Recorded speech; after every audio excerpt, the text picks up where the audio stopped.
Welcome to This Explainer. Today we're doing something pretty wild. We're unpacking the fascinating and, honestly, highly abstract geometry of the Unified Dynamics framework. Think about this. What if you could build the entire universe from absolute scratch? No particles, no fields, just a pure, finite register packet framework. We're going to look at the discrete packet substrate, internal routing states, and how mathematical friction actually forces a theoretical universe to dynamically rewire itself. It's a hugely creative approach to structural emergence, starting from absolute zero, and we're going to walk through the whole thing step by step. Okay, let's jump right in by setting some boundaries. On one side, you've got established physics, stuff like general relativity, quantum electrodynamics, the Standard Model. Those are empirical laws backed by physical evidence. On the other side, which is where we're hanging out today, is the Unified Dynamics framework. This is a pure theoretical sandbox. We're not looking at established empirical laws here. We're exploring a mathematical logic engine that tries to generate structure from absolutely nothing. And this really perfectly illustrates our guardrails for this explainer. The source material is completely explicit. It says, not established physics, not a claim of empirical confirmation.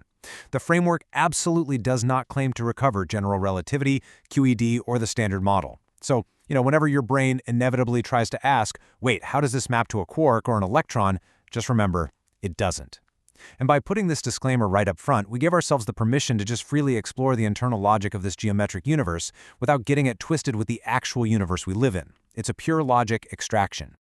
So here's our roadmap for building a theoretical universe today. We'll be looking at 1. The epistemic firewall, 2. The discrete packet substrate, 3. The K4 packet model, 4. Routing states and residue, 5. Branch switch relief, and finally, 6. Structural ratio candidates. Section 1. The epistemic firewall. Securing the sandbox. Let's make absolutely sure we know what sandbox we're playing in before we start building.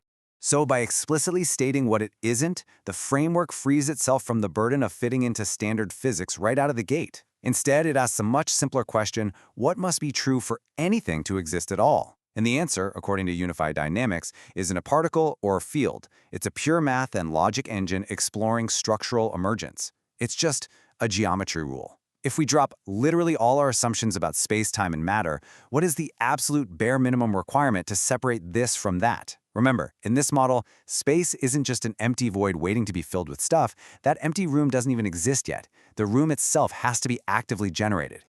Moving on to Section 2. Discrete packet substrate, the lowest level of reality. The crucial takeaway here is that before continuous spacetime or geometry even exists, there's just a discrete packet substrate. Imagine a completely abstract web of connections. There's no predefined room for things to happen in. The room itself has to be built out of these connections. In this framework, routing precedes actual spacetime geometry. Things aren't moving through space. The actual act of transmitting information creates the very structure that we eventually interpret as space. It's a pretty incredible paradigm shift for how we normally think about reality, right? Reality actually builds itself recursively through these specific steps. It starts with a point, which then becomes a line, a transport link. That line closes into a triangle to form a boundary. But here's the thing. A triangle isn't stable as a three-dimensional volume. So it surrounds, lifts, and locks into a stable, three-dimensional structure, a tetrahedron. I really want to emphasize that word lock. This is the absolute foundational building block, the first stable volumetric closure in the framework. You literally cannot have physical reality in this model without going through this exact step-by-step lock. Which brings us to Section 3, the K4 packet model, the first carrier of information. Let's actually break down this simple 4-node tetrahedral network, which they call K4, into its functional anatomy. It's got 4 vertices acting as the frame support. It has 6 edges acting as transport and connection channels. Then 4 faces acting as loop supports, and exactly 1 integrated body. This isn't just a shape, you guys, it's a minimal routing node.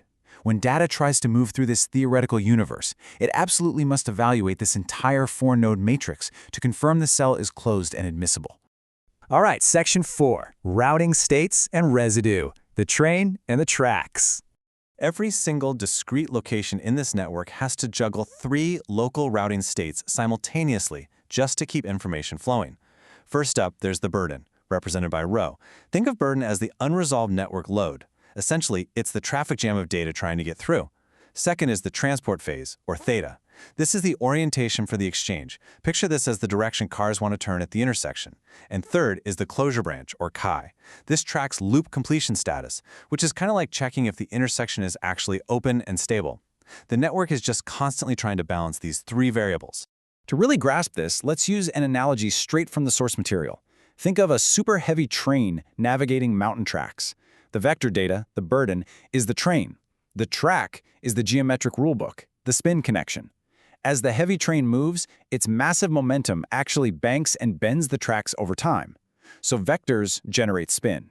But then, the very next train that comes along is forced to follow that newly banked track. The spin filters the vectors. Now, what happens if a train comes in way too fast for the curve? A mismatch occurs. The wheels grind against the rails. In unified dynamics, this intense mathematical friction is known as phase debt residue. It's the inevitable cost of the mismatch between where the data wants to go and where the geometry is telling it to go. Next is Section 5, Branch Switch Relief, relieving the geometric stress. So to prevent the local spacetime from completely collapsing under overcapacity, the network relies on what are called Pachschner moves. These are local, topology-changing operations. When the elastic strain on the network exceeds a critical limit, the network physically snaps and violently redirects its connections. It is a highly dramatic, dynamic reconfiguration process. It's basically as if the mountain railway engineers from our analogy see the train about to derail, and in a split second, they just drop a brand new bridge and reroute the speeding train onto a completely different path. I absolutely love this concept. Topology change is the ultimate relief valve for geometric friction. In this framework, changing the very shape and connection of the universe is not a bug, it's a built-in feature. When unresolved burden can't simply point in a new direction, basically when the steering breaks, it literally rewires the local network. How cool is that? And our final section, Section 6, Structural Ratio Candidates. The math emerges. Now notice how these resulting numbers are not just arbitrary fitted parameters. In the standard model of physics, we have to plug in a lot of constants by manually measuring them in the real world and, kind of forcing them into our equations. But in unified dynamics, these numbers are forced into existence strictly by the pure geometry of the K4 skeleton we looked at earlier. For instance, the overlap deficit is exactly 7. The state space dimension is exactly 192. These are exact structural ratio candidates derived purely from how a tetrahedral packet natively resolves its internal network load. That is a profound difference. The geometry itself is dictating the exact numbers. And this brilliantly illustrates the framework's recursive nature, the fraction 1/4. In this model, exactly 1/4 of a packet's depth is always inherited metadata, carried over from a prior geometric closure. The universe seeds the next layer of reality using exactly 25% of the information from the previous layer, and then uses the remaining 3/4 as active capacity to develop new structure. It's basically nature's ultimate recycling program. Take 25% of the old to build 75% of the new. It's a perfect fractal rule derived directly from the packet depth math. I'm going to leave you with this provocative thought to cap off our explainer today.